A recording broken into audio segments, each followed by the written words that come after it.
ഞങ്ങളത് കൊണ്ടുവന്നു, ഞങ്ങളെ മക്കളെ പഠിപ്പിച്ചു. അവർക്ക് വിവരം വെച്ചപ്പോ അവർ ജയിക്കുന്നത് കോപ്പി അടിച്ചിട്ടാ. നിങ്ങൾ പറഞ്ഞില്ലേ, അവർ ജയിക്കുമ്പോ അതിൽ നിങ്ങൾക്കൊരു കോൺട്രിബ്യൂഷനും ഇല്ലട്ടാ. അവരുടെ സ്ഥാപനം കൊണ്ടുവരുന്നതിലില്ല, മക്കൾ പഠിക്കുന്നതിലില്ല, അതിനുവേണ്ടിയുള്ള ഒരു ബാധ്യതയിൽ നിങ്ങളില്ല. ഒക്കെ പോട്ടെ, അവര് കഷ്ടപ്പെട്ട് ജയിച്ചു വന്നപ്പോ ഇന്നിപ്പോ ഇവിടുന്ന് ഇങ്ങനെ കുറെ അവാർഡൊക്കെ കൊടുത്തില്ലേ, ഈ മക്കൾ ജയിച്ചു വന്നപ്പോ അതുപോലും നിങ്ങൾ കോപ്പി അടിച്ച് ജയിച്ചു എന്ന് നിങ്ങൾ പറഞ്ഞില്ലേ. മുസ്ലിം സമുദായത്തിന്റെ ഒരു സാമൂഹ്യ പുരോഗതിയുണ്ട്, അത് പ്രവാസമാണ്. അത് പ്രവാസമാണ്.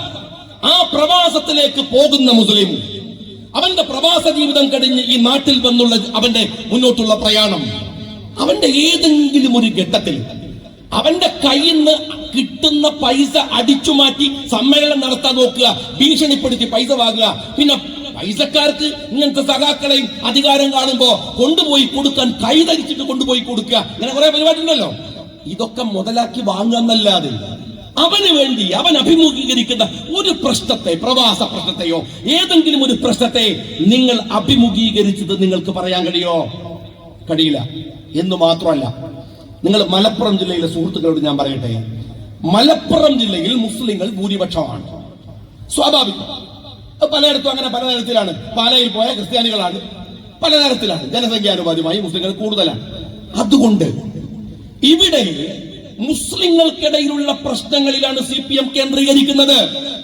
മുസ്ലിം പ്രമാണിമാർ, മുസ്ലിങ്ങൾക്കിടയിൽ സ്വാധീനമുള്ള പ്രസംഗകർ, മുസ്ലിങ്ങൾക്കിടയിൽ ഇടപെടാൻ കഴിയുന്ന പണക്കാർ, മറ്റു തരത്തിലുള്ളവർ, അവർക്ക് മലപ്പുറം ജില്ലയിലെ CPM-ൽ സ്പേസ് ഉണ്ട്. കാരണം എന്താണ്? ഇവിടെ ഫിത്തനയാക്കേണ്ടത് മുസ്ലിങ്ങളെയാണ്. അതിന് പുറത്തുനിന്ന് ഒരു കൂട്ടരെടുത്താൽ മലപ്പുറത്ത് ഫിത്തന ഉണ്ടാക്കാൻ കഴിയില്ല. സ്വാഭാവികമാണ്. പുറത്തുനിന്ന് ഒരു വിഭാഗത്തെ എന്റർടൈൻ ചെയ്ത് കൊണ്ടുവന്നാൽ മലപ്പുറത്ത് ഒരു ഫിത്തന സാധ്യമല്ല. അതുകൊണ്ട് മലപ്പുറത്തെ ഈ ജമാഅത്തിനെ, ഈ കൂട്ടായ്മയെ തകർക്കാൻ നിങ്ങൾ ഉപയോഗിക്കുന്നത് മലപ്പുറത്തിലെ മുസ്ലിങ്ങളെ തന്നെയാണ്. എന്നാൽ ഗൂഗിളിൽ ഒന്നും സെർച്ച് ചെയ്യണ്ട, നിങ്ങൾക്ക് വണ്ടി എടുത്ത് പോയാൽ മതി. നാളെ രാവിലെ പോകാം. വടകര താലൂക്കിലേക്ക് പോ, കണ്ണൂരിലേക്ക് പോ, കാസർഗോഡിലേക്ക് പോ. അവിടെ മുസ്ലിം കമ്മ്യൂണിറ്റിക്ക് പ്രശ്നങ്ങൾ ഉണ്ടാക്കാൻ ഉപയോഗിക്കുന്നത് മുസ്ലിങ്ങളെയാണോ? അല്ല, അത് സാധ്യമല്ല. കാരണം അവിടെ ഈ പറയുന്നതിന് അനുസരിച്ച് അവരെ എത്രമേൽ കിട്ടും ഇവർക്ക് കൂടെ ആളെ നിൽക്കാൻ എന്ന് മനസ്സിലാവുന്നത് കൊണ്ട് വളരെ സൂക്ഷിച്ച കൈകാര്യം ചെയ്യുന്നത്. അവിടെ എങ്ങനെയാണ്? അവിടെ നിങ്ങൾ പരിശോധിച്ചോ. നാദാപുരം കലാപം, തലശ്ശേരി കലാപം, തളിപ്പറമ്പ് കലാപം, മാടായി കലാപം എടുത്തു നോക്കിക്കോ. നിങ്ങൾ മലപ്പുറം ജില്ലയിൽ കാണുന്ന പോലെയല്ല. മറിച്ച് മുസ്ലിം കമ്മ്യൂണിറ്റിയെ അടിമുടി തകർക്കാൻ, സാമ്പത്തികമായി അവന്റെ എല്ലൂരാൻ അവർ ചുമതലപ്പെടുത്തി വിടുന്നത് അവിടുത്തെ തൊഴിലാളികൾ എന്നടക്കം പറഞ്ഞ് കമ്മ്യൂണിസ്റ്റ് പാർട്ടി അടിമകളാക്കി വെച്ച മുസ്ലിം അല്ലാത്ത മറ്റൊരു വിഭാഗത്തെയാണ് ആസൂത്രിതായി അവരുടെ മനസ്സിൽ ഇങ്ങനെ വെറുപ്പങ്ങനെ ഉണ്ടാക്കി. ഈ കണാരന്റെ ഒക്കെ പ്രസംഗം ഉണ്ട് നാദാപുരത്ത്. ഞങ്ങള് അദ്ദേഹത്തിന്റെ ഒരു പ്രസംഗം എഴുതപ്പെട്ട പ്രസംഗമുണ്ട്. അയാൾ പറയാണ്, ഒരു കൊല്ലത്തിൽ 5 ഉറുപ്പിക തൊഴിലാളിക്ക് കൂലി കൂട്ടി കൊടുക്കണം. അപ്പൊ എല്ലാ കൊല്ലവും കണാരന്റെ പ്രസംഗം എല്ലാ കൊല്ലവും വരും. ആ കൂലി കൊടുത്തോളണം. എടോ മാപ്പിളെ, ആ കൂലി കൊടുത്തോളം. കൊടുത്തിട്ടില്ലെങ്കിൽ ഇതാ കണ്ടോ, പണിയെടുക്കുന്ന ഇവന്റെ കയ്യിലെ തഴമ്പാണ്. ആ തഴമ്പ് എങ്ങനെ പ്രയോഗിക്കണമെന്ന് കണാറിനറിയാം. എന്നുവെച്ചാല് മറുഭാഗത്തൊരു മുതലാളിമാർ, അവരോ മുസ്ലിങ്ങള്, ഇവിടെ തൊഴിലാളികൾ, അവരോ മുസ്ലിങ്ങളെ അല്ല. എന്നിട്ട് എന്ത് ചെയ്യാ?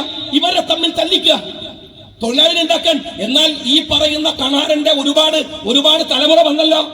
കണാരൻ ഈ തൊഴിലാളിക്ക് ഒരു സ്കൂൾ ഉണ്ടാക്കി കൊടുത്തിട്ടില്ല. ഈ കണാരൻ ഈ തൊഴിലാളിയെ ഒരു പാസ്പോർട്ട് ഒപ്പിച്ച് വിദേശത്ത് പറഞ്ഞയച്ചിട്ടില്ല. ഇവരെ എപ്പോഴും തല്ലാൻ വേണം, ഇവരെ എപ്പോഴും കൊല്ലാൻ വേണം. മാപ്പിള അപ്പനെയൊക്കെ അതിനിടക്കടത്തു. മലപ്പുറത്ത് നാദാപുരത്ത് ഞങ്ങളുടെ സഹോദരന്മാരെ കൊല്ലുന്നതിനിടയിൽ അവിടെ 27 മുസ്ലിം വിദ്യാഭ്യാസ സ്ഥാപനങ്ങൾ ഞങ്ങൾ ഉണ്ടാക്കി, ഞങ്ങളെ മക്കളെ പഠിപ്പിച്ചു. ഈ ഇന്ത്യയിലുള്ള ലോകത്തിലെ ഏത് മികച്ച യൂണിവേഴ്സിറ്റിയിൽ പോയാലും വടകര താലൂക്കിലെ കുട്ടികളെ കാണാം, നാദാപുരത്തെ കുട്ടികളെ കാണാം. കാരണം ഞങ്ങളെ പഠിപ്പിക്കാൻ ഞങ്ങളെ പണിക്ക് പോയിട്ടില്ല, തിരിച്ചു തല്ലാൻ ആളുണ്ടാക്കിയല്ല. ആ സമുദായത്തിന് ശക്തിയും ആർജവവും കൊടുക്കുകയാണ് ഞങ്ങൾ ചെയ്തത്. നിങ്ങളോ ഇവർക്കിടയിൽ ഈ വെറുപ്പിനെ ഇങ്ങനെ ഉണ്ടാക്കി എടുത്തു. അതിനെ ഇങ്ങനെ എത്രമാത്രം പർവ്വതീകരിക്കാൻ കഴിയോ? എന്നിട്ട് താനൂർ വന്ന് പ്രസംഗിക്കാൻ, സഹോദരന്മാരെ, തലശ്ശേരിയിലെ കലാപം നിങ്ങൾക്ക് ഓർമ്മയില്ലേ? ഉണ്ടല്ലോ. നിങ്ങൾ ഉണ്ടാക്കിയ കലാപ സഖാവേ, നിങ്ങൾ ഉണ്ടാക്കിയ കലാപം. എന്നിട്ട് വന്നിട്ട് പറയാണ് ആ കലാപം അടിച്ചമർത്തിയത് കമ്മ്യൂണിസ്റ്റ് പാർട്ടിയാണ്. എവിടെ? തലശ്ശേരിയിൽ. നിങ്ങൾക്കറിയുമോ താനൂർക്കാരാ UK കുമാരൻ ഷഹീദായത് മുസ്ലിങ്ങൾക്ക് വേണ്ടിയാണ്. UK കുമാരൻ എവിടെ ഷഹീദായെന്ന് അറിയാം? കള്ളുചാപ്പിലാണ്. UK കുമാരനാണ് സഖാബ് ഷഹീദ് അല്ലേ? ഈ സഖാബ് ഷഹീദ് മരിക്കുന്നത് ജനുവരി 5-നാണ്. കലാപം ഡിസംബർ 31 കഴിയുന്നുണ്ട്. കഴിഞ്ഞ വിവരം ആരറിഞ്ഞിട്ടില്ല, ഷഹീദ് അറിഞ്ഞിട്ടില്ല. ഷഹീദ് കള്ളുടിക്കാൻ പോയി, ആരോട് തർക്കണ്ടായിട്ട് അങ്ങനെ ഷഹീദായതാണ്. ഈ UK കുമാരൻ എന്ന് പറയുന്ന കള്ളുകുടിയനെയാണ് മുസ്ലിം സമുദായത്തിന്റെ രക്ഷകനായിട്ട് പിണറായി വിജയൻ അടക്കമുള്ളവർ രാജ്യത്ത് പറഞ്ഞുകൊണ്ടിരിക്കുന്നത്. നിങ്ങൾക്കറിയോ വിധേയത്തിൽ കമ്മീഷൻ പറഞ്ഞത് എന്താ വെച്ചാല് 33 പള്ളികൾ തകർത്തു. ചെറിയ ദിവസങ്ങളാണ് കേട്ടോ. ഞാനാ പറയുന്നത്, ഗൂഗിളിൽ നിന്ന് സെർച്ച് ചെയ്യരുത്, ഒന്ന് പോയിട്ട് അന്വേഷിക്കും. 33 പള്ളി. ഇത് ഷാജി പറയണല്ല, വിധേയത്തിൽ കമ്മീഷൻ പറഞ്ഞ. അതിൽ 15 പള്ളികൾ ഉള്ളയിടത്ത് 1 കിലോമീറ്റർ ദൂരത്തിൽ പോലും ഒരു പൊടിക്ക് പോലും RSSകാരനില്ല. പിന്നെ എങ്ങനെയാ പള്ളി തകരുക? ഇനി ഒന്ന് വേറെ ചോദിക്കട്ടെ, സഖാവ് പിണറായി വിജയന് പിണറായി പാറ അറിയാലോ? പിണറായി പാറയിൽ ഒരു പള്ളി ഉണ്ടായിരുന്നു. ആ പള്ളി പൊളിക്കുന്നത് ഡിസംബർ 30 അർദ്ധരാത്രിയായി. പള്ളി പൊളിക്കാൻ ഇന്നത്തെ പോലെ ലൈറ്റ് തൊട്ട് പൊളിക്കാൻ പറ്റില്ലല്ലോ. ചൂട്ടും വെട്ടുമ്പോ കൈക്കന്നെ കൊണ്ടുപോകുന്നു കരുതിയിട്ട് 30 നിർത്തിവെച്ച് ഡിസംബർ 31 ശാന്തി സമാധാനം വരുന്നതിന് മുമ്പ് ആ പള്ളി പൊളിച്ചു തീർത്തു. പറയുന്നത് ഷാജി അല്ല, വിധേയത്തിൽ കമ്മീഷനാണ്. നിങ്ങൾ മനസ്സിലാക്കണം. അത് മാത്രം തീരുന്നില്ല, അവിടെ ഒരു പ്രതിയുണ്ട്, പേര് കുമാരൻ, സഖാവ് കുമാരൻ. കേരളം ഭരിക്കുന്ന മുഖ്യമന്ത്രിയുടെ സഹോദരനാണ്. അറിയാങ്ങള്, നിങ്ങൾ ഈ പൂവിട്ട് പൂജിച്ച് കൊണ്ടു നടക്കണ ഈ സാധനം ഉണ്ടല്ലോ, ഇരട്ടച്ചങ്കണ്ട് നുണ പറയണ ഒറ്റച്ചങ്ക് പോലും ഇല്ലാത്ത നടുപ്പുറത്ത് RSSന്റെ മുമ്പിൽ വളച്ചു വെക്കുന്ന നട്ടല് മാത്രമല്ല എന്റെ പിണറായി വിജയനല്ലേ അയാളുടെ സഹോദരൻ. പ്രതിയാത്ര ഈ പള്ളിപൊളിയില്, പിണറായി പാറപ്പുറത്തെ പള്ളിപൊളിയില്. എന്നിട്ട് താനൂര് വന്നിട്ട് പറയാൻ, നിങ്ങൾക്കറിയാം, ഞാൻ കണ്ണോണ്ട് കണ്ടിട്ടുണ്ട്. ചോദിച്ചോ നിങ്ങൾ, തളിപ്പറമ്പിൽ CPM ആക്രമിച്ച വീട്, ആ വീട്ടില് സ്പാനർ ഉപയോഗിച്ചിട്ട് ക്ലോസറ്റ് അഴിച്ചുകൊണ്ടുപോയി. അമ്മാതിരി കള്ളത്തിന് ഒരു ആക്സിഡന്റലി ഒരു കലാപം ഉണ്ടായാൽ എന്താ ചെയ്യുക? അടിച്ചു പൊളിക്കലല്ലേ? അങ്ങനല്ലേ സംഭവിക്കുക?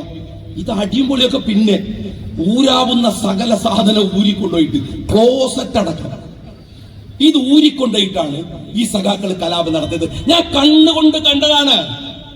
നിങ്ങൾ അല്ലെങ്കിൽ ചോദിക്കുക, ഞാൻ പറഞ്ഞില്ല, ഗൂഗിളിൽ നിന്ന് സെർച്ച് ചെയ്ത് നേരം വീണ്ട, പോയി ചോദിക്കുന്ന നാളെ രാവിലെ. തളിപ്പറമ്പിൽ പോ, തലശ്ശേരിയിൽ പോ, നിങ്ങൾ കാണും. ഈ കമ്മ്യൂണിസ്റ്റ് പാർട്ടി എന്ന് പറയുന്ന പാർട്ടി മലപ്പുറത്ത് മുസ്ലിങ്ങളെ തമ്മിൽ തല്ലിച്ച് മുതലെടുക്കാൻ ശ്രമിക്കുമ്പോ വടകര താലൂക്കിലും കണ്ണൂർ പ്രാന്തപ്രദേശങ്ങളിലും മറ്റു സമുദായങ്ങൾക്കിടയിൽ മുസ്ലിം വിരുദ്ധത കത്തിച്ച് അത് മുതലെടുക്കുക, എന്നിട്ട് മുസ്ലിങ്ങളെ കൂടെ നിർത്താൻ. ഇപ്പൊ അവർക്കൊരു കാര്യം മനസ്സിലായി. എന്താ അറിയങ്ങള്? ബീഫ് വലത്തിയാലൊന്നും ഇനി മുസ്ലിങ്ങളെ കിട്ടൂല. സദ്ദാം ഹുസൈനെ പറഞ്ഞ് കിട്ടുന്ന കാലം കഴിഞ്ഞു. ഗസ പറഞ്ഞാൽ കിട്ടൂല. അത് 2-3 ഉപതെരഞ്ഞെടുപ്പൊക്കെ വന്നപ്പോ എന്ത് മലപ്പുറത്തും ഇവിടെയും നടന്ന പാർലമെന്റ് തെരഞ്ഞെടുപ്പൊക്കെ കഴിഞ്ഞപ്പോ ബോധ്യം. ഇപ്പൊ അവർക്ക് മനസ്സിലായി, മുസ്ലിങ്ങളെ എതിർത്താൽ എവിടെ നിന്നൊക്കെയോ ചില വോട്ട് ഓഫറുകൾ ഉണ്ട്. ഇപ്പോഴത്തെ പ്രശ്നം അതാണ്. അത് ഞാൻ കേവലം RSS അജണ്ട എന്ന് മാത്രം പറഞ്ഞു ചുരുക്കാൻ ആഗ്രഹിക്കുന്നില്ല. അതിൽ അജണ്ടകളുണ്ട്. നിങ്ങളെല്ലാവരും സൂക്ഷ്മതയോടെ ശ്രദ്ധിക്കേണ്ടുന്ന കാലമാണ്. അതുകൊണ്ട് പറയുകയാണ്, വലിയ അജണ്ടകളുണ്ട്. മുസ്ലിം കമ്മ്യൂണിറ്റിയെ ടാർഗറ്റ് ചെയ്താൽ മുസ്ലിം കമ്മ്യൂണിറ്റി ഈ നിലവിൽ എത്തിയതിന് പിറകിൽ ഒരുപാട് അധ്വാനമുണ്ട്. ലീഗ് മാത്രമല്ല, എല്ലാവരും എത്ര കഷ്ടപ്പാട്. ഒന്ന് പോയി നോക്ക്. ആടുജീവിതമൊക്കെ വെറുതെ ഉണ്ടായതല്ല. അവന്റെ അധ്വാനം, കഷ്ടപ്പാട്, പ്രയാസം. നിങ്ങള് അവരെ വിലയിരുത്തുന്നത് വേറെ ചില അർത്ഥത്തിലാണ്. VS അച്യുതാനന്ദൻ അറിയാതെ പറഞ്ഞുപോയി, ഇത് മാപ്പിളസ്ഥാനാക്കാൻ പോവാണ്. നിങ്ങള് എന്തിനാണ് ഈ അനാവശ്യമായ ഈ വെറുപ്പിനെ ഇങ്ങനെ RSSനെ പോലും നാണിപ്പിക്കുന്ന വിധത്തിൽ ഉണ്ടാക്കുന്നത്? ഇതിൽ അജണ്ടയുണ്ട് സഖാക്കളെ. ഇത് വെറുതെയല്ല. ഇവിടെ വന്ന് പിണറായി വിജയൻ പറഞ്ഞല്ലോ, ഈ താനൂര് വന്നിട്ട് കുഞ്ഞാൽ സാഹിബ് മറുപടി പറഞ്ഞു. പറയേണ്ട സ്ഥലം തന്നെയാണ്. ഇവിടുത്തെ പിണറായി വിജയൻ പറയാൻ, ജമാഅത്തെ ഇസ്ലാമിയുമായി ബന്ധമുണ്ടാക്കിയാൽ SDPIയുടെ കൂടെ പോയാൽ നിങ്ങൾ വലിയ വില കൊടുക്കേണ്ടി വരും. തങ്ങളെ സാദിഖ് തങ്ങളുണ്ട്. എന്തൊക്കെ കൊടുക്കേണ്ട വില കൂടെ കടന്നവരെന്ന് പറഞ്ഞാൽ മതി, നമുക്കറിയില്ലല്ലോ. നിങ്ങൾ പറഞ്ഞാൽ മനസ്സിലാവും. നിങ്ങൾക്കല്ലേ അത് അറിയുള്ളൂ. നിങ്ങളല്ലേ താനൂരിൽ മാത്രല്ല കൂടെ കടന്നവർ നിങ്ങളല്ലേ. ഈ പിണറായി വിജയന്റെ നാവ് കൊണ്ട് തന്നെ പറഞ്ഞതിന്റെ വീഡിയോ ഉണ്ടല്ലോ ഇവിടെ. ജമാഅത്തിന്റെ കൂടെ പോയാൽ എന്തൊക്കെയാ ബുദ്ധിമുട്ടെന്ന് സഖാക്കളൊഞ്ഞ് പറഞ്ഞതാ. കാരണം അനുഭവം ഗുരു. നിങ്ങൾക്ക് അത് ബോധ്യമുള്ളത്. ഞാൻ ജമാഅത്തെ ഇസ്ലാമിക്കാരോട് SDPIക്കാരോടൊക്കെ പറയട്ടെ, നിങ്ങളൊക്കെ ആയിട്ട് നമ്മൾ ഒരുപാട് ഫൈറ്റ് ചെയ്തിട്ടുണ്ട്. ചെറിയ ഫൈറ്റൊന്നല്ല, വമ്പിച്ച ഫൈറ്റാണ്. പക്ഷേ ഞങ്ങൾ ഇരുട്ടിന്റെ മറയിൽ തലയിൽ മുണ്ടൂട്ട് വന്നിട്ട് എന്നോട് വോട്ട് ചോദിക്കുന്ന പണി ചെയ്തിട്ടില്ല. മനസ്സിലായിക്കോട്ടെ. നിന്റെ വോട്ട് വേണ്ട എന്ന് ഞാൻ പറഞ്ഞിട്ടുണ്ട്. അത് ലീഗിന്റെ തീരുമാനമൊന്നുമല്ല. ഞാൻ യൂത്ത് ലീഗിന്റെ മുമ്പിൽ നിൽക്കുമ്പോൾ ഞങ്ങൾ ഇങ്ങനെ പറയുന്നതിന്റെ പേരിൽ കുട്ടികൾ അടികൊള്ളുമ്പോ ഗഫൂറൊക്കെ ഉണ്ടെന്ന് ഞങ്ങൾ ഒരുമിച്ച് യുദ്ധം ചെയ്യുന്ന നബിയാണ്. അതുകൊണ്ട് ഞാൻ പോയിട്ട് ഇപ്പൊ വാങ്ങാം. അതുകൊണ്ട് ഞാൻ പറഞ്ഞു വേണ്ട, അവൻ പറഞ്ഞിട്ടുണ്ട്. പക്ഷേ അതൊക്കെ SDPIക്കാരാ, ജമാഅത്തെ ഇസ്ലാമിക്കാരാ. അതൊരു മാന്യതയുടെ പ്രശ്നമാണ്. നിങ്ങൾ കളിക്കുമ്പോൾ മാന്യന്മാരോട് കളിക്കാൻ ശ്രമിക്കും ദയവ് ചെയ്തിട്ട്. അല്ലെങ്കിൽ എങ്ങനെ ഉണ്ടാവും അറിയുന്നത്, ഇതൊക്കെ വാങ്ങി തിന്ന് നക്കിയിട്ട് ഉളുപ്പില്ലാതെ പൊതുമധ്യത്തിൽ വന്നിട്ട് ഈ വൃത്തികേട് പറയും, കേട്ട് കെട്ടി വരും. പിന്നെ പത്രസമ്മേളനം നടത്തിയിട്ട് അല്ലോ എന്നിട്ട് കരഞ്ഞിട്ട് കാര്യമൊന്നുമില്ല, കരഞ്ഞിട്ട് കാര്യമൊന്നുമില്ല. നിങ്ങള് കളിച്ചത് മാന്യതയില്ലാത്തവരോടാണ്. ഞാനൊരു കാര്യം പറയട്ടെ, നിങ്ങൾ ഡിബേറ്റിന് ഒരുക്കാണെങ്കിൽ ഞാന് പരസ്യമായ സംവാദത്തിനും ഡിബേറ്റിനും തയ്യാറാണെന്ന് പറഞ്ഞോട് പറയട്ടെ. മലപ്പുറം ജില്ലയിൽ 70-ലധികം സീറ്റുകളിൽ പഞ്ചായത്തുകളിൽ ജമാഅത്തെ ഇസ്ലാമിയുമായി നിങ്ങൾ രാഷ്ട്രീയ സഖ്യമുണ്ടാക്കിയത് തിരുവനന്തപുരത്തെ പാർട്ടി സെക്രട്ടറി കോടിയേരിയുടെ ഫ്ളാറ്റിനകത്തു നിന്നാണ്. വിശ്വസിക്കോ? തെളിവ് ഞാൻ തരാം, തെളിവ് ഞാൻ തരാം, നിങ്ങൾ വരുമെങ്കിൽ. ഇനി മറ്റൊന്ന് ഞാൻ ചോദിക്കട്ടെ, ഇതാ കുറെ പറയുന്നില്ല. കൂട്ടിലങ്ങാടി പഞ്ചായത്ത് മലപ്പുറം ജില്ലയിലല്ലേ? ഇവിടെ എത്ര ദൂരം ഉണ്ടാവും? നിങ്ങളുടെ ജില്ലയിലല്ലേ? കൂട്ടിലങ്ങാടി പഞ്ചായത്ത്. ആ കൂട്ടിലങ്ങാടി പഞ്ചായത്ത് ഇപ്പുണ്ട്. ആ പഞ്ചായത്തിന്റെ വൈസ് പ്രസിഡന്റ് EC ഹംസക്ക് ഇപ്പുണ്ട്. ആ പഞ്ചായത്തിലെ EC ഹംസ എന്ന പഞ്ചായത്ത് വൈസ് പ്രസിഡന്റ് ഇവിടെ ജമാഅത്തെ ഇസ്ലാമിയാണ്. അപ്പോഴും മാറിയിട്ടൊന്നുമില്ല. അപ്പൊ വൈസ് പ്രസിഡന്റ് ആരാ? CPM ആണ്. നിങ്ങളാണ്. നിങ്ങൾ എന്നിട്ട് ഞങ്ങളെ പഠിപ്പിക്കുകയാണ്. ഏത് ഇങ്ങനെ? ഞാൻ ചോദിക്കണത്, നിങ്ങൾ ഇപ്പോ ചെയ്യുന്ന ഒരു പണിയുണ്ടല്ലോ, ആ പണി കേവലമായ രാഷ്ട്രീയ പ്രശ്നങ്ങൾ മാത്രമല്ല, മറിച്ച് നിങ്ങൾ ജമാഅത്തിനെ പറയുക വഴി, SDPIയെ പറയുക വഴി, അതൊരു രാഷ്ട്രീയമായ ലക്ഷ്യമല്ല. ഞങ്ങൾക്കതറിയാം. മറിച്ച് അതൊരു ഒറ്റുകൊടുക്കല ഇപ്പോ. കാരണം ജമാഅത്തെ ഇസ്ലാമിയും SDPIയൊക്കെ തമ്മിൽ ഞങ്ങളുടെ അഭിപ്രായ വ്യത്യാസം വലിയ രസമുണ്ട്. ഒരു പിന്നെ എന്താണ് ഒരു ചങ്ങാതി എഴുതി വമ്പിച്ചെടുത്ത് ഷാജിക്കെതിരെ ജമാഅത്തിനെതിരെ പറഞ്ഞത് ഓർമ്മയുണ്ടോ? ഭയങ്കരമാണ്. ഗഫൂറിന്റെ നാട്ടുകാരൻ. ഞാൻ ഞെട്ടിത്തിരിച്ചു. എന്തൊരു ചോദ്യം! എന്റെ ചങ്ങായി, ഞങ്ങൾ പറഞ്ഞതൊക്കെ ഓർമ്മയുണ്ട്. ആ നിലപാടിൽ ഇപ്പം ഉറച്ചു നിൽക്കുകയും ചെയ്യുന്നുണ്ട്. ഒരഭിപ്രായ വ്യത്യാസമില്ല. കാരണം എന്താ അറിയോ? ഞങ്ങളുടെ അഭിപ്രായ വ്യത്യാസത്തോടെ നിന്നിട്ടല്ലാതെ ഒരു തരത്തിലും അതിന് കീഴടങ്ങിയിട്ട് നിൽക്കുന്ന പാർട്ടിയുടെ പേര് ഇന്ത്യൻ യൂണിയൻ മുസ്ലിം ലീഗ് എന്നല്ല. പിന്നെ സൗഹൃദ കൂട്ടായ്മയാണോ? പറഞ്ഞോ. ഈ കാലത്ത് 2025 നിങ്ങൾ എതിർക്കേണ്ടത് ജമാഅത്തെ ഇസ്ലാമിയുടെ മതരാഷ്ട്രവാദവുമായി ബന്ധപ്പെട്ട വിഷയമാണോ? SDPI ആണോ? എന്റെ ചീട്ടൊന്നും ഞങ്ങൾക്ക് വേണ്ട. ഞങ്ങൾ എതിർത്തോരാണ്. ആ എതിർക്കാൻ ചോര പോലും ചിന്തിയവരാണ്. എന്നാലും പറയാം, ഇന്നതല്ല വിഷയം. രാജ്യം വിടുങ്ങാൻ ഫാഷിസ്റ്റുകൾ വരുമ്പോ ഇന്ത്യയുടെ തെരുവുകൾ മുഴുവൻ പള്ളിയുടെ അടിയിൽ അവിടെ ശിവലിംഗമുണ്ടെന്ന്, വിഗ്രഹമുണ്ടെന്ന് പറഞ്ഞ് പള്ളികൾ തകർക്കാൻ മാർച്ച് നടത്തുമ്പോ, വെടിവെപ്പിൽ ആളുകൾ മരിച്ചുകൊണ്ടിരിക്കുമ്പോ, വിറപ്പ് മാത്രം പ്രചരിപ്പിച്ചുകൊണ്ടിരിക്കുമ്പോ, മുസ്ലിങ്ങളെ വേട്ടയാടിക്കൊണ്ടിരിക്കുമ്പോ, അവരെ നിരവധി കേസുകളിൽ കുടുക്കി ജയിലിന്റെ ഇരുട്ടറയിലേക്ക് തള്ളിക്കൊണ്ടിരിക്കുന്ന ഈ ഫാഷിസ്റ്റ് കാലത്ത് ജമാഅത്തെ ഇസ്ലാമി വിരുദ്ധ പ്രസംഗവും SDPI വിശദീകരണവും അല്ല വേണ്ടത്. ഒരു കാര്യം സഖാവ് പിണറായി വിജയൻ അടക്കം മനസ്സിലായിക്കോ. നിങ്ങൾ ഇങ്ങനെ പറയുന്നതിനനുസരിച്ചിട്ട് ഞങ്ങൾ ബൈക്ക് കിട്ടുക, എന്നിട്ട് 4 ചീത്ത SDPI എന്ന് ചോദിക്കാം. തൃപ്തിയായില്ലേ?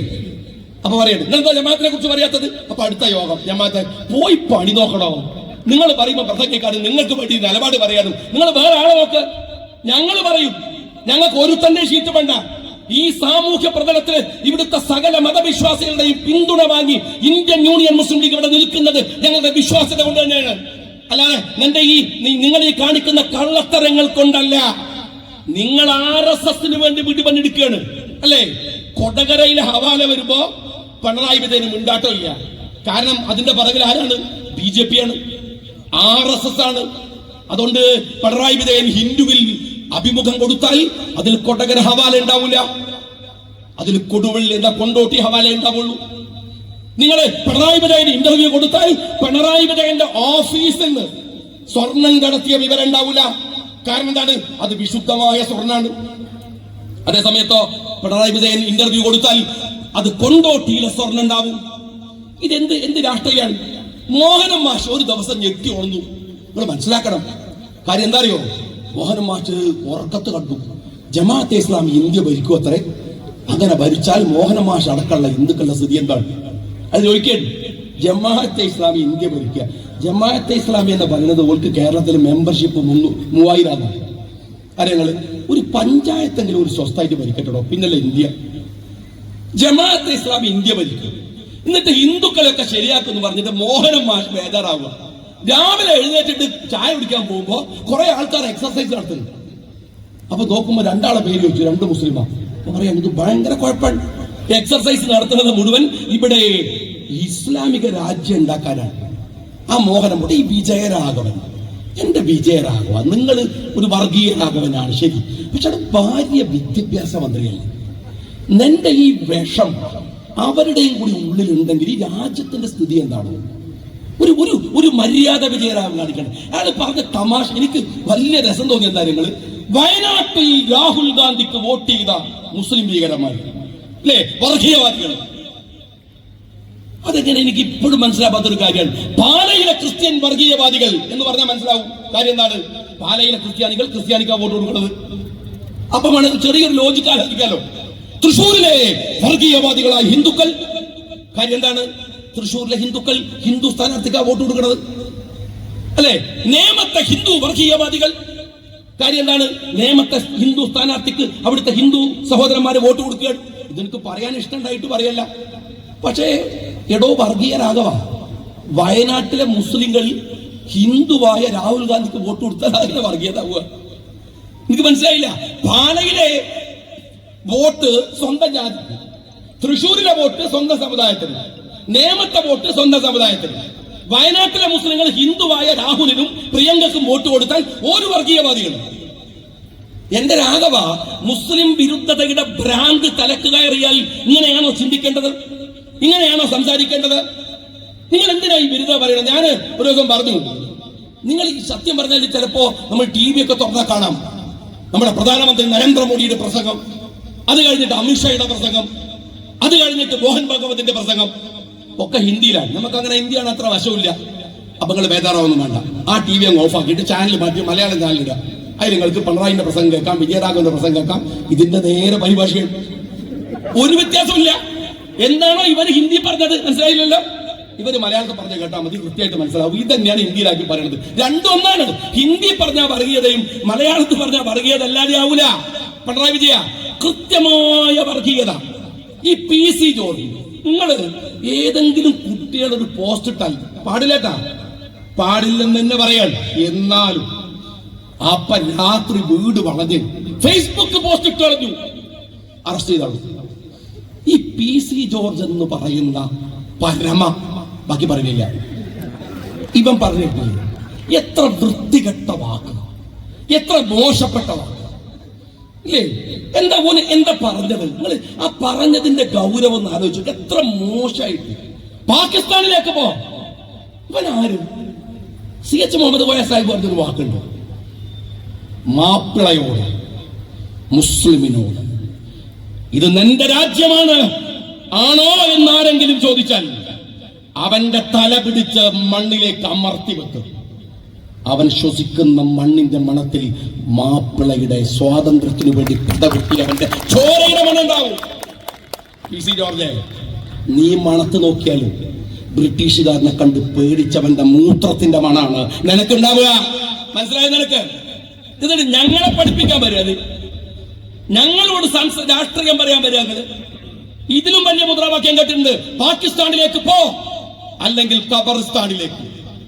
അതും കേട്ടിട്ട് ഞങ്ങൾ ഈ പണിയൊക്കെ ഇവിടെ നടത്തി ഈ കോളത്തിൽ നിൽക്കുന്നത്. ഇതിലും വലിയ വർഗീയവാദികളെ അതിജയിച്ചിട്ട് ഒരു കാര്യം കൂടെ ഞാൻ പറയട്ടെ, ഇതൊക്കെ ആവട്ടെ. പാലൊളി മുഹമ്മദ് കുട്ടി എന്ന് പറയുന്ന ആള് പിന്നെയും മുൻനിരയിലേക്ക് വന്നല്ലോ. ഇയാൾ ഇതുവരെ എവിടെയായിരുന്നു? അത്തും പിത്തുമാണ് എന്ന് കേട്ടിട്ടുണ്ട്. പക്ഷേ പറഞ്ഞ കാര്യങ്ങളിൽ അങ്ങനെ ഒരു അത്തും പിത്തും അല്ലാത്ത ചില ആസൂത്രണങ്ങളുണ്ട്. 10ാമത്തെ വയസ്സിൽ ഇയാൾ മലപ്പുറം കൊട്ടക്കുന്നിലെ സീതി സാഹിബിന്റെ പ്രസംഗം കേട്ടു അത്ര. എന്താ കേൾക്കേണ്ടത്?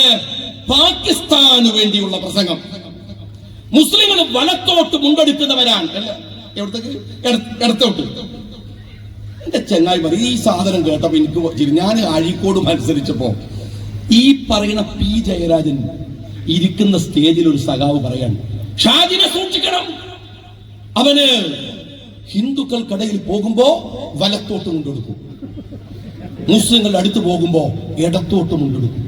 ഞാനപ്പോ ഇങ്ങനെ തപ്പിയൊക്കെയാണ് എടുത്തൊക്കെ എടുക്കുന്നത്. കാരണം എന്താ വെച്ചാല് ചില കാര്യമാണ്. ഇപ്പൊ രണ്ടത്താൻ എടുക്കെടുത്തത് വലത്തോട്ട് കാര്യം ഓരോരുത്തരോട്.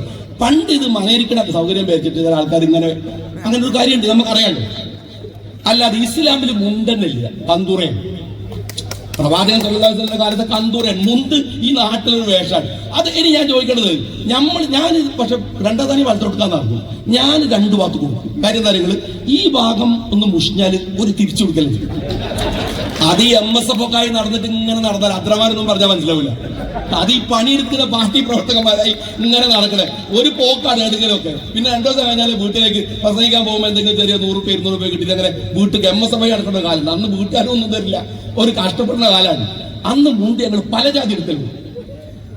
ഇത് രണ്ടും കഴിഞ്ഞാൽ ഒരു തിരിച്ചുകൊടുക്കലുണ്ട്. ഈ ചുളിയ ഭാഗം താഴോട്ടായി എടുക്കലുണ്ട്. ഇതൊന്ന് സലാക്കത്ത് പറഞ്ഞാൽ മതി. ഇതും വർഗീയതയായിട്ട് പറയുന്നുണ്ട്. നിങ്ങൾ ആലോചിച്ച് നോക്ക്. ദീനില്ലേ മുണ്ട് വലത്തോട്ടും എടുത്തോട്ടും. എന്റെ ചങ്ങായിമാരെ, ഇസ്ലാമിന് മുണ്ടന്നില്ല എന്നുള്ള വിവരം ഇയാൾക്കറിയാം, ഈ പാലൊളിക്ക് അറിയോ? എന്നിട്ട് സീരിയസ് ആയി. അപ്പൊ 10ാമത്തെ വയസ്സിൽ കേട്ട പ്രസംഗം പാലൊളി മറന്നിട്ടില്ലല്ലോ. രണ്ടത്താണി പറഞ്ഞ പോലെ എന്ന ഓർമ്മയുള്ള ഹൈദരാബാദ് നൈസാമിലെ പട്ടാളക്കാരനായത് ഓർമ്മണ്ട? ഇന്ത്യക്കെതിരെ യുദ്ധം ചെയ്ത ഓർമ്മണ്ട പാലൊളിക്ക്? അത് ഓർമ്മണ്ട? അത് ഞങ്ങൾ പറയണം. നിങ്ങൾ ആക്ഷേപിക്കാൻ ശ്രമിക്കുന്നത് ആരാന്നറിയോ? പാലൊളി. കട്ടനുറുപ്പികയുടെ നേട്ടം ഈ സമുദായത്തിന് വേണ്ടി ചെയ്യാത്ത നിങ്ങൾ, ഈ സമുദായത്തിന് വേണ്ടി നാട്ടിന് വേണ്ടി ചെയ്തിട്ടില്ല. പിന്നെ ഈ പാലയുടെ വിശുദ്ധ ഭാവം ഉണ്ടല്ലോ, അത് പറയാൻ വേറെ സ്റ്റേജ് വേണമെന്നുള്ളത് ഞാൻ പറയണില്ല. കുറച്ച് വിശദീകരിച്ച് പറയേണ്ട കാര്യമാണ്. പറയാൻ ആളെ ചുമതലപ്പെടുത്തുന്നുണ്ട്, നിങ്ങൾ കേൾക്കും. അതുകൊണ്ട് ആ വിശുദ്ധ ഭാവം നടിച്ചിട്ട് അതിനിടയിലൂടെ വർഗീയത പറയാമെന്ന് വിചാരിക്കരുത്. ഒരു സമൂഹത്തെ ആക്ഷേപിക്കാനുള്ള ടൂളായിട്ട് നിൽക്കരുത്. ഐക്യസംഘത്തിന്റെ നായകനെ ആക്ഷേപിക്കാനാ നിങ്ങൾ ശ്രമിച്ചത്. പാലൊളിക്ക് ചരിത്രം പഠിക്കണമെന്ന് ആഗ്രഹമുണ്ടെങ്കിൽ ഓർത്തോ, 1923 ഐക്യസംഘത്തിന്റെ ഒരു 1ാം വാർഷിക യോഗം നടന്നു. എവിടെന്നറിയോ? M. മുഹമ്മദ് അബ്ദുൽ ഖാദർ മൗലവിയാണ് ആ യോഗത്തിന്റെ അധ്യക്ഷൻ. എന്നിട്ട് ഒരു പ്രമേയം, ഒരു അഭ്യർത്ഥന പാസാക്കി. മാതൃഭൂമി പത്രത്തിൽ പ്രസിദ്ധീകരിച്ചു. എന്താ അഭ്യർത്ഥന എന്നറിയോ? സഹോദരന്മാരെ, നിങ്ങളോട് അഭ്യർത്ഥിക്കുകയാണ് എന്ന് പറഞ്ഞൊരു വലിയ, മുസ്ലിങ്ങൾക്ക് പഠിക്കണം, നമ്മളെ മക്കൾക്ക് ഭൗതികമായ വിദ്യാഭ്യാസം വേണം. ഇതാ ആലുവ ഒരു കേന്ദ്രമാണ്. ഈ ആലുവയില് സർക്കാരിൽ നിന്ന് ഭൂമി വാങ്ങിയിട്ടുണ്ട്. അത് സർക്കാർ തിരിച്ചു പിടിക്കും.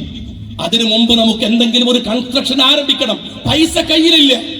അതുകൊണ്ട് ഇതാ നിങ്ങൾ എല്ലാവരും പണം സംഭാവന ചെയ്യണം. പറയാണ് പാലൊളി കേൾക്കണം, ഈ സംഭാവന ചെയ്യണം. ആലുവയിൽ 1.5 ലക്ഷം രൂപ വേണം. ഞങ്ങൾ വരാൻ പോവാൻ, കഴിയാവുന്നവരൊക്കെ സഹായിക്കണമേ. അതിന്റെ അടിയിൽ ഒപ്പിട്ടവരുടെ പേരറിയുമോ? പാലൊളിക്ക് മണപ്പാട്ട് കുഞ്ഞു മുഹമ്മദ്, 2ാമത്തെ ആളുടെ പേര് KM സീതി സാഹിബ്, 3ാമത്തെ ആൾ അബ്ദുൽ ഖാദർ മൗലവി. ഇവരൊപ്പിട്ടത് മാതൃഭൂമിയിൽ വന്നതാണ്. എന്നിട്ട് ആ പണപ്പിരിവ് നടത്തി. പക്ഷേ അത് വിജയിച്ചില്ല. നിങ്ങൾ അറിയുമോ, ആലുവയിൽ സ്ഥാപിക്കാൻ ശ്രമിച്ച ഐക്യ കേരളത്തിന്റെ ഇൻസ്റ്റിറ്റ്യൂഷനാണ് 948 ഫറൂഖിൽ ഒരു കോളേജായി പിറക്കുന്നത്. പാലൊളി, നിങ്ങളുടെ ഒരു സംഭാവന, ഒരു ട്യൂട്ടോറിയൽ കോളേജ് പറ. നിങ്ങൾ ആക്ഷേപിക്കാൻ ശ്രമിക്കുന്നത് ഒരു സമുദായത്തെ നടക്കാൻ പഠിപ്പിച്ച, അഭിമാനബോധമുണ്ടാക്കിയ, ഇസ്സത്ത് നൽകിയ, ഇസ്സത്ത് വഅമില സ്വാലിഹൻ വഖാല ഇന്നനീ മിനൽ മുസ്ലിമീൻ.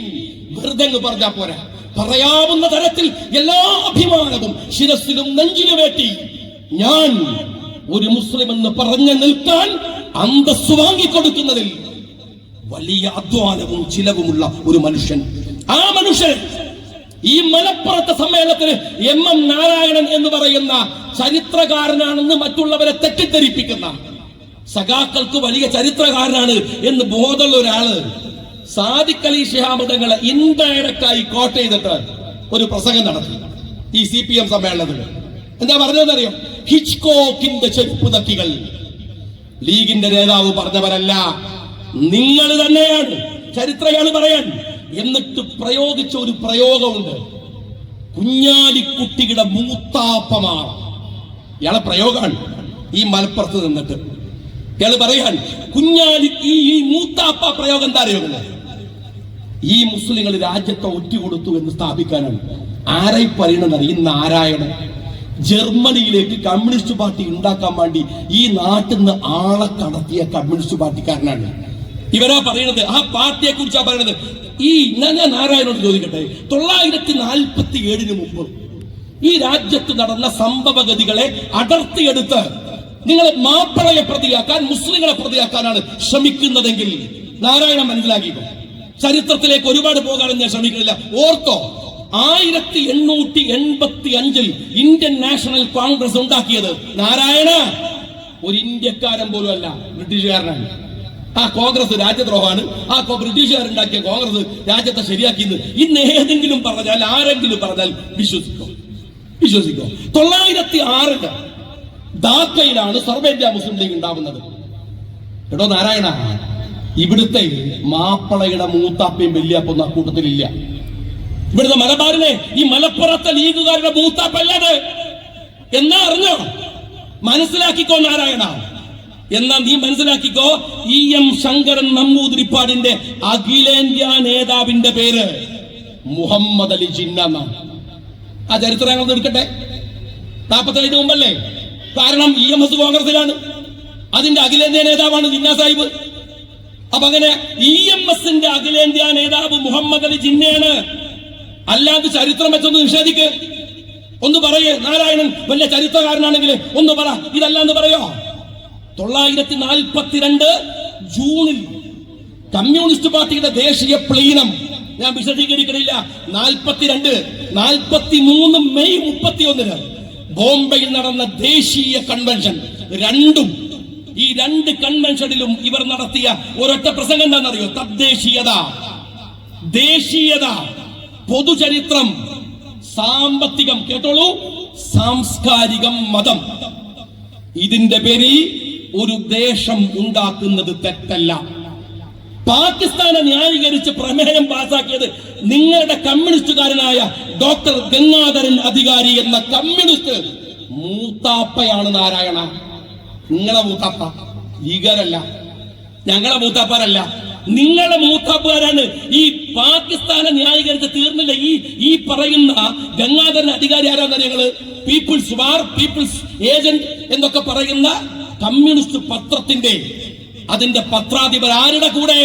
PC ജോഷിയുടെ കൂടെ, രണദിബയുടെ കൂടെ 942 വരെ. അന്ന് സീതി സാഹിബ്, പാലളി മുഹമ്മദ് കുട്ടി മനസ്സിലാക്കിക്കോ, അന്ന് സീതി സാഹിബ് 921 ഒറ്റപ്പാലത്ത് നടക്കുന്ന കോൺഗ്രസ് സമ്മേളനത്തിൽ പങ്കെടുക്കുകയാണ്. സീതി സാഹിബ് ഒറ്റക്കല്ല, കൂടെ മുഹമ്മദ് അബ്ദുറഹിമാൻ സാഹിബ്, വക്കം മൗലവി, തീരുന്നില്ല, സീതി സാഹിബിന്റെ ബാപ്പ, സീതി സാഹിബിന്റെ സഹോദരങ്ങള്, അവരെല്ലാം ചേർന്ന് കോൺഗ്രസിന്റെ സമ്മേളനത്തിലായിരുന്നു. എന്ന് വെച്ചാൽ പാലളി മുഹമ്മദ് കുട്ടി, ഞങ്ങളെ മൂത്താപ്പ, അവിടെ സമ്മേളനത്തിലായിരുന്നു. നിങ്ങൾ ഈ രാജ്യത്തെ ഒറ്റുകൊടുക്കുമ്പോ മനസ്സിലായോ നിങ്ങൾക്ക്? പാലളി മനസ്സിലാക്കേണ്ട ഒരു കാര്യം കൂടിയുണ്ട്. കുമാരനാശാന് ദുരവസ്ഥ എന്ന് പറയുന്ന കവിതയിൽ മനോഹരമായ അദ്ദേഹത്തിന്റെ ഒരുപാട് കവിതകളുണ്ട്. പക്ഷെ മുസ്ലിങ്ങളെ വളരെ മോശമായി ചിത്രീകരിക്കുന്നുണ്ട്. അന്ന് കുമാരനാശാന്, ആർക്ക്? കുമാരനാശാന് കാവ്യാത്മകമായി ഒരു കത്തെഴുതിയിട്ട് കുമാരനാശാനോട് പ്രതിഷേധിച്ചു. ഞങ്ങളുടെ മൂത്താപ്പ സീതി സാഹിബ്. കുമാരനാശാൻ അത് ഉൾക്കൊണ്ടു, ആ വിമർശനത്തെ സ്വീകരിച്ചു. അത് മനസ്സിലാക്കണം. തീരുന്നില്ല. തിരുവനന്തപുരത്ത് ഖിലാഫത്ത് കമ്മിറ്റിയുടെ മംഗളപത്രം തയ്യാറാക്കുന്നത് സീതി സാഹിബ് ആർക്ക് വായിച്ചു കൊടുക്കാൻ? ഇന്ത്യയുടെ രാഷ്ട്രപിതാവ് ഗാന്ധിജിക്ക് വായിച്ചു കൊടുക്കാൻ. രണ്ടത്താടി പറഞ്ഞ പോലെ ആ ഗാന്ധിജിയുടെ പ്രസംഗത്തിന്റെ പരിഭാഷ കഴിയുമ്പോ ഈ രാഷ്ട്രത്തിന്റെ പിതാവ് ഗാന്ധിജി ചേർത്തു പിടിച്ച് ആശ്ലേഷിക്കുന്നുണ്ട്. ആരപ്പാലൊളി? ഞങ്ങളുടെ മൂത്താപ്പയെ, ഞങ്ങളുടെ പ്രിയപ്പെട്ട സീതി സാഹിബിനെ. 929 ലാഹോറില് കോൺഗ്രസിന്റെ സമ്മേളനം നടക്കുമ്പോ ആദ്യമായി പങ്കെടുത്ത കേരളത്തിലെ ഒരേ ഒരു മുസ്ലിം പാലൊളി ഞങ്ങളുടെ മൂത്താപ്പ KM സീതി സാഹിബാണ്. നിങ്ങൾ കളിയാക്കിയിട്ട് ചരിത്രം പറഞ്ഞു വരുമ്പോ ഇപ്പോ P ജയരാജന് ഈ അടുത്ത് പറഞ്ഞു, അദ്ദേഹം എഴുതിയ ഈ ചരിത്ര പുസ്തകമൊക്കെ ജയിലിൽ കിടക്കുന്ന പ്രതികൾക്ക് കൊടുത്തിട്ട് പറഞ്ഞു ജയിൽ വായിക്കാനുള്ള ഇടമാണ്. ദയവ് ചെയ്ത് MM നാരായണ, പ്രിയപ്പെട്ട P ജയരാജ, ഈ ചരിത്രമൊന്നും ജയിലിൽ കിടക്കുന്ന പ്രതികൾക്ക് പോലും കൊടുക്കരുത്. അതിലും വലിയ കുറ്റമൊന്നും വേറില്ല. ദയവ് ചെയ്തിട്ട് അവരെ പോലും നിങ്ങൾ ഇനിയും അവരെ ശിക്ഷിക്കരുത്. അവർക്ക് പോലും വായിക്കാൻ കൊള്ളാത്ത ചവറുകള് പുസ്തകം എന്നും പറഞ്ഞ് എഴുതിയിട്ട് കള്ളത്തരങ്ങൾ പ്രചരിപ്പിച്ചിട്ട് ഒരു കൂട്ടരെ ശരിയാക്കാം അല്ലേ? നിങ്ങൾ CPM മനസ്സിലാക്കിക്കോ, നിങ്ങൾ തകരുകയാണ്. അതിന് ഈ നാടകവും കുറെ മുതലാളിമാരുടെ ഊട്ടുപുരയിലെ മൃഷ്ടാന്ന ബോധനൊന്നും നിൽക്കൂല.